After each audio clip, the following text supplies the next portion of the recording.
Hi, this is Elizabeth Clare Brewington with Discover Brightside, where we discover new things. And wherever you are, we hope you will subscribe and enjoy this great story that we have in store for you. So, if you love baking and if you're new to baking and you're planning to bake this holiday season, you really, really want to hear what we have to say. So, without further ado, I'd like to introduce you to Carolyn. She is the founder of Mighty Delicious. Don't you love that name, Mighty Delicious? So, Carolyn, share your story and tell us all about Mighty Delicious.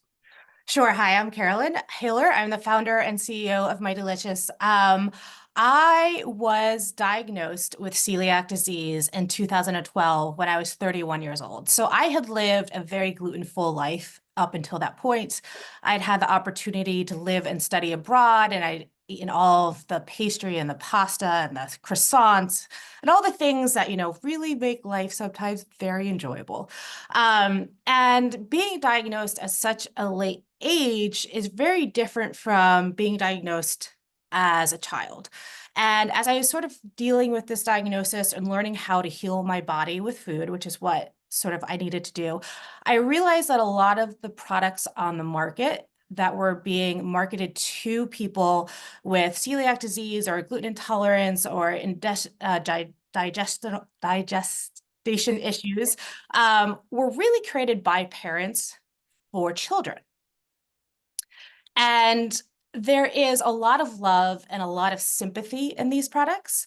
However, there isn't a lot of empathy because it's very, very hard for an adult who's not gluten-free to empathize with someone who is. And that's just because they haven't had to live it. And it's also very, very hard to see the world through your adult child's eyes if they're still a child. And so what I realized was that these products are really lacking in a few key areas: taste and texture, which are two of the most important things. Obviously, I only want to eat things that are good for my body and healthy for my body and aren't going to make me sick. But I also was working in finance, was getting up at 4 in the morning, working out by 7, being at work at 7:30, working until the sun set and then coming home. And food and what you eat becomes a really important part of just managing your everyday life. Like, I'm sure there's lots of people who have had a hard day at work and have been like, just gonna have a cold glass of beer, right? That's a normal ceremonial process that an adult will go through that a child wouldn't go through. Of course, if you have celiac disease, you can have beer. You can't have soda because there's gluten in caramel color. So Pepsi Cola, Coca-Cola, even ginger ale has gluten in it.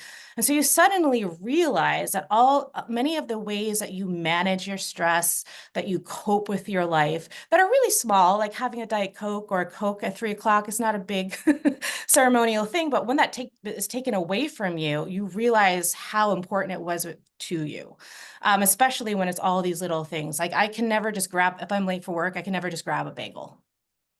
That a lot of the convenience that has been built into our food is gone.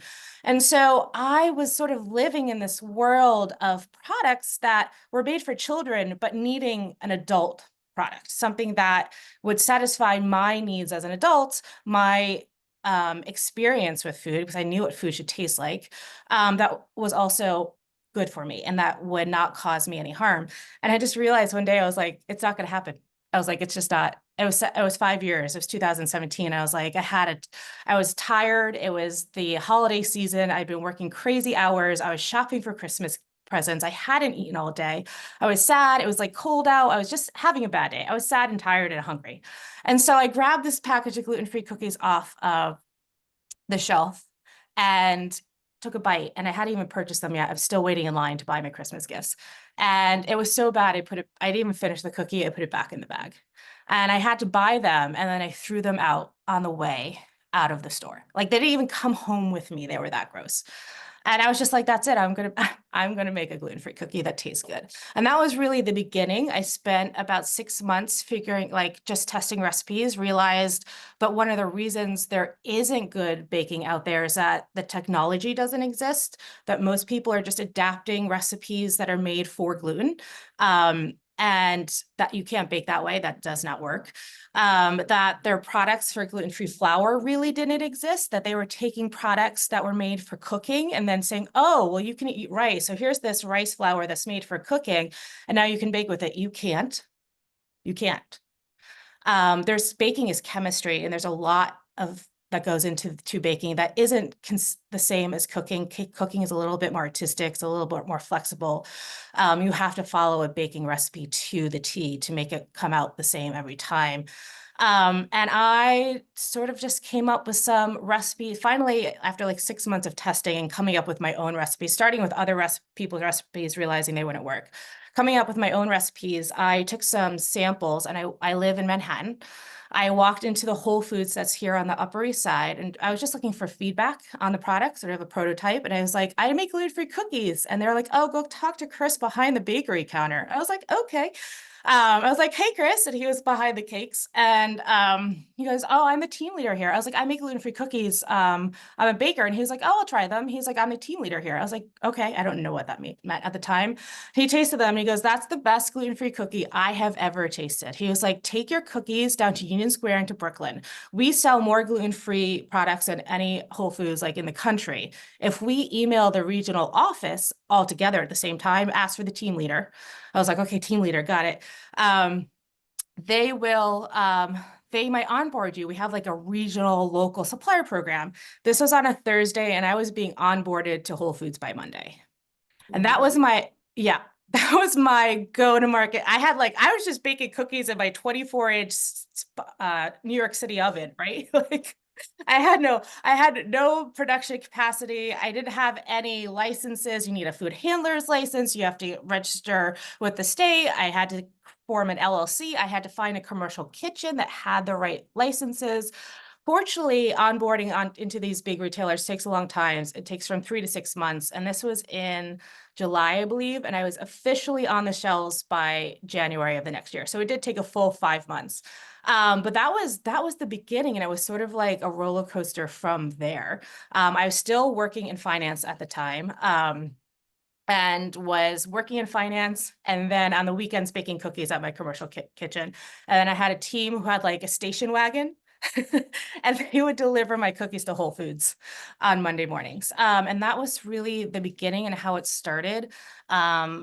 By the following year, I had actually expanded from just 3 Whole Foods in New York to 2 full regions of the Northeast and North Atlantic region. At that point, baking by hand was impossible. That was no longer a viable solution. So I moved over to a commercial facility in New Jersey, and we are still baking there. It was actually a manufacturer that was recommended to us by Whole Foods as being an excellent specialty cookie manufacturer. And we've been growing since then. We're now in, I believe, all 50 states, if not most states, including Alaska and Hawaii.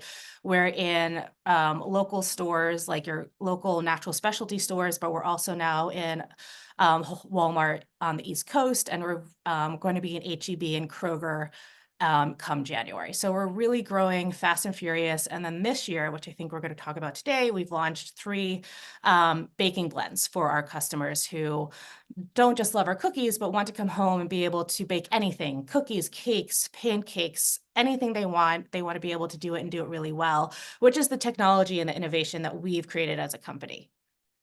That's it. Wow, that's such a great story. Spend years trying to get a meeting like that. So that sounds I fantastic. know. Yeah, it's I called know. Great Intervention. Wow. Love it. So obviously it's been, to get a product like this, you've got to do a lot of trial and error and, come up with new products all the time. So what are some of your challenges and what were some of the victories? What was the Sure. hardest thing and what was the Oh, best? everything. Everything is hard. Everything. There's nothing. People ask me if I like what I do, and I absolutely love it. I feel like I loved working in finance. I love money. I love people. I love my clients. I love talking about money. It's something I'm passionate about, but I feel like my life didn't start like my life was kind of a dream back then, and now I'm like actually living it. Like I just feel alive. It's like the greatest Yeah. thing. But I also tell people, in addition to enjoying it, being a small business owner is like getting kicked in the face every single day. every I was like just it's telling my unbelievable what can go wrong. And if it can go wrong, it does go wrong, right? Like I came from a world where you couldn't make an error ever to like it's raining out and their cardboard boxes got wet in the 2 feet between the truck and the loading dock. Everything got wet and all of your displays are now ruined. And I'm like, how does that happen? There's literally like a 12-inch gap between the truck and the loading dock, and it ruined like that kind of stuff is just insane. It happens all the time. But I would say the hardest thing in launching the business is really finding the right partners. And I get asked as a woman all the time, like, what are your advice for women? And it's not like rocket science. It doesn't matter if you're a man or a woman, your partners are what are going to make you succeed. I spent most of my life as an individual contributor, and most jobs, you're an individual contributor for most of the job until maybe you're a manager or a very senior manager and you're dependent on teams. But the second you start a business, you are no longer an individual contributor. You are dependent on everyone from your employees to your suppliers to your distributors to everyone marketing to your retailers. They're all your partners. And if you don't have those right partnerships in place, you are not going to be successful. And that became even more complicated for me because gluten-free is really not done well. So finding someone not only that wanted to partner with me, but believed in me, but also had the capability to manufacture a product to my standards was very, very hard. I was yeah, very lucky in the beginning that Whole Foods believed in my product and they were like, go talk to this manufacturer. He is a specialty cookie manufacturer. He's not a cookie manufacturer. He is a specialty cookie manufacturer.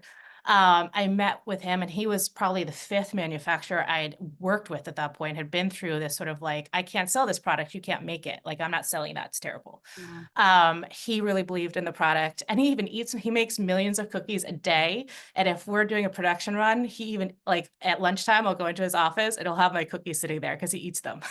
Like he's not gluten-free or vegan and he makes millions of cookies a day. But on my production day, my cookies are the ones he's eating, which I take as an extreme compliment. So I found the right manufacturing partner. I've now found the right distributors and just finding someone who believes in you and um, who's willing to work really hard to get the product to the quality that it needs to be. That was the biggest challenge. Yeah. Gluten-free baking is very tricky. When I was talking to my manufacturer, he's been doing this for decades. He's a certified food scientist. He's a Columbia MBA. He really knows his stuff. He's like, most people come in here, Carolyn, and they have a gluten-free product, and it just won't run through the machine.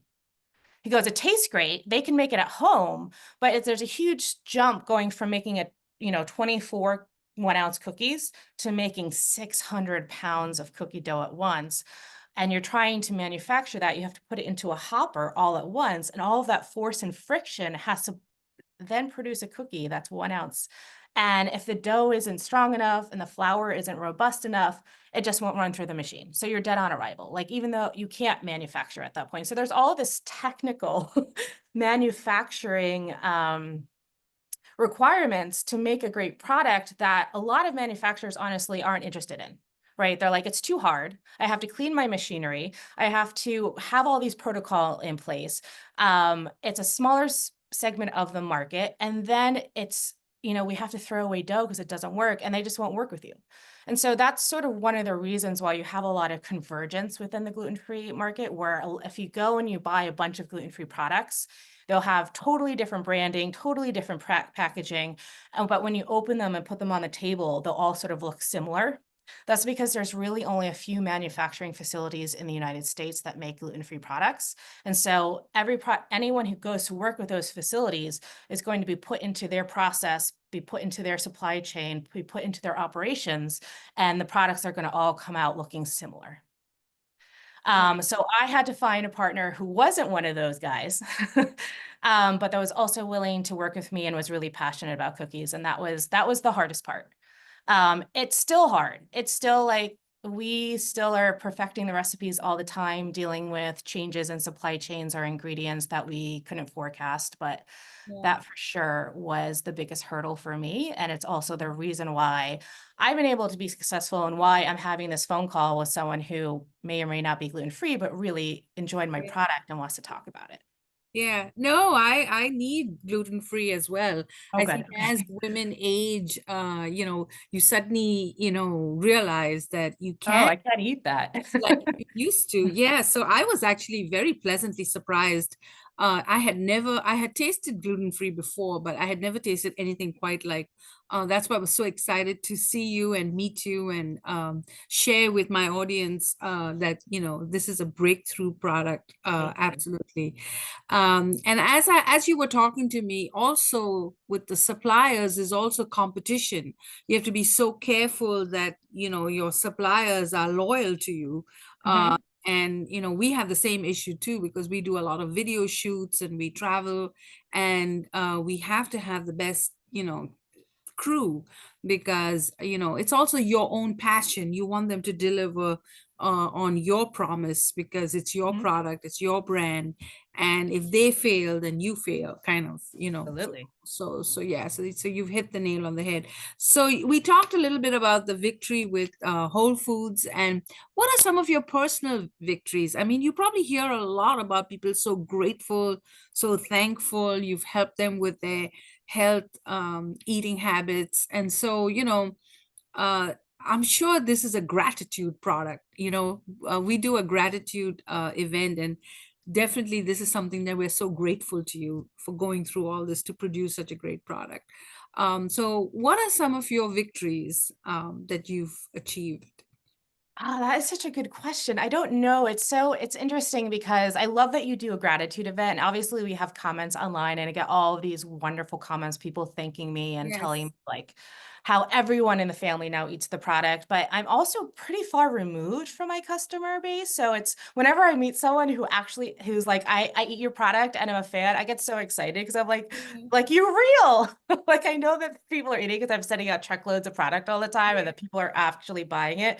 But it's not like I have a movie premiere where my fans show up and ask for my autograph. So Mm. I think that the biggest reward for me, obviously, I love hearing from parents who are like, I've had such a hard time getting my kid to eat because I have a toddler. I know like kids just it's hard to get them to eat anything, let alone something that's better for them. Like Yes. yeah, like sometimes I'm just like, eat the Oreo. Like I just eat something, right? Yeah. Like you just there's only so much you can do. And so when I hear from parents that like their kid not only has a gluten intolerance, but they like it and they enjoy it and they ask for it, that is really rewarding for me. But also like those victories, like I was talking about my manufacturer eating my cookies for lunch voluntarily.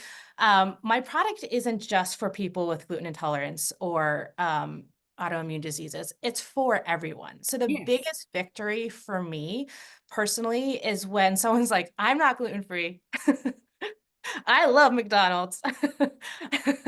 I love your vegan chocolate chip cookie. I'm like, that's crazy, right? Because that's what I'm going for. Because I want it to be so good that if you're gluten free, you don't even know you don't miss anything. But Yeah. it's good that someone who has all of the choices in the world Yeah.